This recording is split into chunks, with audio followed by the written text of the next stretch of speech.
Chapter 25 Guilt. Ryan was alone, back in the musty lumberyard warehouse. The walls still held all the tension of the last time he was there. The midday sunlight streamed through the dusty windows and cracks in the walls, bouncing off the dust motes that hung in the too still air. A chill ran down his spine. They still don't trust you. Shadle's words flashed in his mind. He was in one of the cots, still set up from the last time, the same one Jeremy had laid him in after he'd been shot. There was still a blood smear on the sheet. True to his word, Jack had dropped him off, made sure he had anything he might need, and then left to pick up Michael and join Jeremy in finding Gavin and Jeff. Guilt racked his mind and gnawed away at his insides at the thought of Jeff leading the jet out to sea. Then there was Matt and Trevor, and Lindsay. He had no way of knowing if they were okay. He was in limbo. One way or another, it will be you who unmakes your crew. He squeezed his eyes shut and took a deep breath, sharp pain emanating from his ribs at the top of his breath. He held it, feeling the stitches gently pulling against themselves in his skin. He forced himself to stay with the pain. How could you have been so stupid? There was no way to know. You weren't meant to make it out. They weren't supposed to come for you. Now they're in trouble. For you. It was their decision. It was a good plan. It had worked. So far. It shouldn't have come to that. He let out the breath he'd been holding. It was getting worse. It was harder to silence that voice, that dark inner monologue that seemed to be taking up more and more space in his mind. It wasn't the same as the vagabond. The vagabond was chaos, ruthless and violent. This was something entirely different. If anything, the vagabond had retreated to make way for this new voice. It scared Ryan that he had so little control over his own thoughts in this way. On the table next to him was a burner phone for emergency contact, a bottle of water, and 2 tubes of inhalable methoxyflurane for the pain. Ryan looked at them disdainfully, determined he wouldn't use them unless he absolutely had to, and gritted his teeth against the pain that was promising to start afresh the moment he let his thoughts linger on it. It wasn't the worst of it, but the burning at the back of his neck was starting up again. At some point, he must have passed out. Coming to, the first thing that hit him was the pain. Sleeping it off hadn't helped. His whole body ached dully, and acute stinging pain shot through the deep muscle tissues in his leg. He thought he heard Jeff's voice, and, if he ever had any, he would have sworn it was a dream. Well, except for the pain.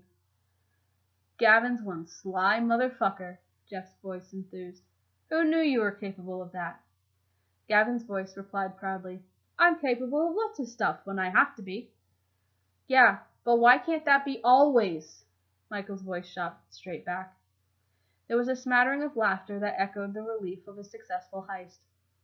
Ryan blinked his eyes open.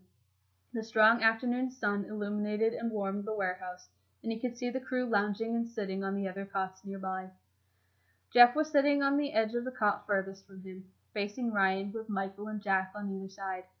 Opposite them, Ryan could see the back of Gavin's gangly frame, and Jeremy's shorter silhouette beside him, leaning back on his elbows. Seeing they were all there and relatively unhurt, relief instantly washed over Ryan, but there was still an uneasy hesitance. He blinked a few more times, and lightly rubbed his eyes to make sure it wasn't an elaborate hallucination courtesy of his guilt and pain. Well, boys, the original plan went to total shit in the first 5 minutes, Jeff began a little louder now. But doesn't it always? Jack interrupted. Jeff coughed a laugh and grinned.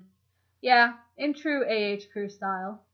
But despite that, I think that might actually have been the most successful job we've ever pulled. Yeah, all it took was Ryan getting himself kidnapped, Michael added with a giggle. Well, that way you couldn't fuck us over, Jeff said. Ryan flinched. Don't let him get to you. Hey, I can hear you, you know. Ryan croaked out from his cot, to the surprise of Jeremy and Gavin, who hadn't noticed he was awake. Oh, we know, Jeff assured him. Don't worry, I haven't forgotten about you. Look at Jeff's face, Michael exclaimed with a giddy laugh. Jeff is like a mixture of disappointment and pride furiously coexisting, fighting for dominance. It was probably the best way to describe the look on Jeff's face, although now there was a grin creeping in at the edges. The rest of the crew laughed. That's not, Jeff started.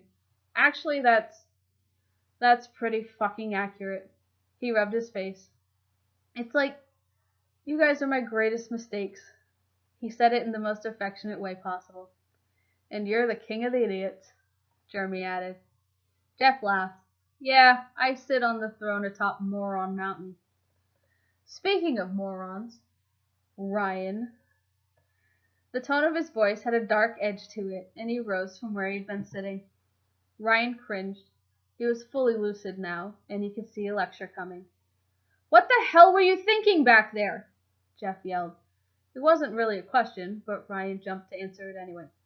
Well, clearly, I didn't think it would come to the point where I'd have to explain myself, Ryan began half-jokingly, holding up his hands defensively. Jeff nearly growled, taking a few steps towards him. No, you didn't think, Ryan. You didn't think at all. You brought this up before the setup, and I said no, but you didn't listen, did you? Ryan was never one to take a lecture without some back chat, even if he knew he was in the wrong. Well, if you remember, technically, my plan did work. I mean, you guys killed all of those assholes and we sent a message. So, there's that. His words were cocky, but the delivery was hollow. He felt riddled with guilt. Jeff could feel himself trembling. He was furious at Ryan for acting stupid, for running off on his own, for forcing him to make the call to put the rest of the crew on the line to save him. You just ran in without thinking. You could have been killed on the spot. But I wasn't, Ryan was quick to point out. You nearly were, Ryan. Do you have any idea how close you came to being fucking shot in the head? You put yourself in danger for your own damn need for revenge. But you didn't stop to think. Your fucking murder-happy death wish nearly got the rest of us killed. Jeff's voice broke at the word killed, and it cut through Ryan. He was right. You didn't have to come back for me, Ryan snapped suddenly. What else were we supposed to do, Ryan? Jeff roared back. You were meant to leave me. There was a kind of desperation in Ryan's voice and a pain in his eyes. He quickly added, I can take care of myself. Jeff just glared at him. If looks could kill, Ryan would be dead 1,000 times over by now. Jeff's voice was low and controlled as he said, You know damn well we couldn't do that. The rest of the crew watched on, fixated by the same kind of morbid curiosity that causes people to slow down at car accidents. I mean, Ryan began, but was quickly cut off by Michael. Fucking hell, dude, stop. Take a hint. Just stop talking, he begged, seeing Ryan was just digging a deeper hole for himself and burying his face in his hands. Jeff pointed at Michael, raised his eyebrows, and glared at Ryan as if to say, He's got it. Ryan sighed and cast his eyes down, hand going to pick at the adhesive of the gauze covering the brand. The crew had no idea about it yet. Sorry, he mumbled under his breath. Jeff let him stew for a moment in silence before letting out a sigh. You're damn right you are. After a beat of awkward, uncomfortable silence, Jack piped up to change the subject. So, Gavin, huh? Surprise hero of the day? Really? Jeff completely transformed, grinning wide. His pride was showing. Dude, it was fucking incredible. Ryan forced a smirk and tilted his chin up in Gavin's direction. All right, Gavin, care to regale us with a tale of your thrilling heroics? He pronounced regale as regale. Gavin beamed. If by regale you mean regale, I'd be delighted, Ryan. Ryan rolled his eyes. Come on, guys. I've suffered a lot of head trauma. I've been unconscious twice today, and under anesthesia. I think I'm doing pretty well.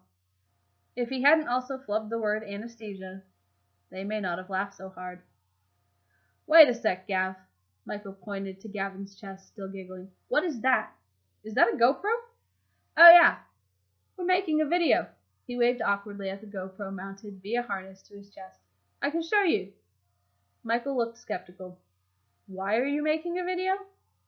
As Gavin fucked around setting up the GoPro to get the footage off it and onto his laptop, Jack checked over Ryan to make sure his fresh stitches were still intact and gave him some pain medication. The strongest Jack could convince him to take was codeine, and even that was met with some resistance. Once it had started to kick in, though, he was thankful Jack had persuaded him. Meanwhile, for the sake of Michael and Ryan, Jeff explained, "We want to send a message to these asshole randoms, right? Well, they did a live stream, so Gavin and Lil Jay thought we should respond with a video of our own. Show 'em we're not affected. Show 'em we got you back." Jeff nodded to Ryan. "We get news footage of the warehouse, whatever reports of how many bodies they dragged from the ruins, cut it together with us breaking Ryan out of the hospital and the news coverage of that. Should show them who they're messing with," Jeremy continued. The warehouse. A shiver ran down Ryan's spine. He was just about to ask what had happened back there when Gavin interrupted his thoughts. "Here, got it!" Gavin had the recording up on his laptop, and he scrubbed through the raw footage up until the part where he slipped out of the cargo bob. Seeing the fall, everyone laughed. Yeah, just wait a minute, you won't be laughing." Gavin rolled his eyes and sped up through the footage of him stealing a speedboat and pursuing Jeff's chopper. He slowed the playback just as the jet fired onto the chopper, clipping the rear rotor blades and sending it careening towards the waves below. They could just make out Jeff's form as he flung himself from the buzzard, but not far enough to avoid being caught up in the wreck. The wake thrown up by the crash made the footage hard to decipher, but suddenly Gavin was in the water, reaching down to grab Jeff and pull him up to the surface. "That was a lot harder than it looked," Gavin explained. The next thing they were looking at was the sky and a blur of arms, water droplets over the lens, and flashes of a familiar bright pink. Suddenly it clicked. The pink thing Ryan had seen at Gavin's feet in the cargo bob was a deconstructed sniper rifle. Ray's sniper rifle. Michael had taken it after he died. Gavin must have brought it with him. Now the footage showed Gavin skillfully reassembling it and taking careful aim at the jet as it doubled back to survey the wreckage and pursue the cargo bob. The footage showed Gavin fire a single round, thrown back by the recoil. He aimed for a second time and fired again, this time with much better control of the recoil. The jet took a sharp nosedive. "Wait, what the fuck just happened?" Jack asked, bewildered. "Gavin shot the pilot," Jeff said simply. "You mean to say you can hit the pilot through the cockpit window to take down the jet?" Michael asked, eyes wide. Gavin grinned. "You can absolutely hit a pilot through the cockpit window with a sniper rifle." "No, I mean you," Michael clarified with a snarky grin sneaking onto his face. "You, Gavin. You can do it?" "I did it, didn't I? You saw," Gavin replied rather smugly. "He did," Jeff testified, immediately shutting everyone up.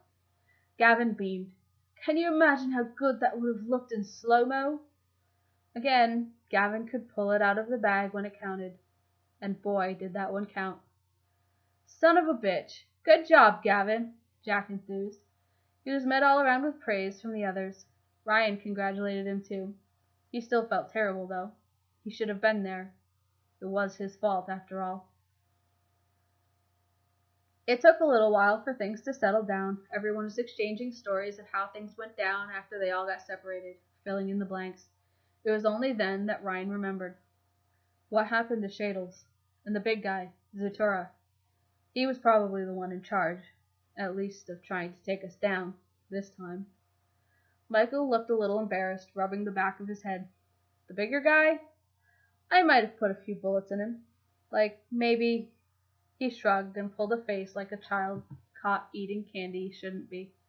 "Half a clip?" Ryan cringed. "Jesus, Michael." "What? I was pissed. At least I didn't put any in Shadles." Ryan's eyes went wide and darted back and forth between Michael and Jeff. "So he's alive? Did he get away?" A sadistic smile tugged at the corner of Jeff's mouth. "He wishes he got away. We got him, bud. We got him." Ryan's sick, crooked smile was back.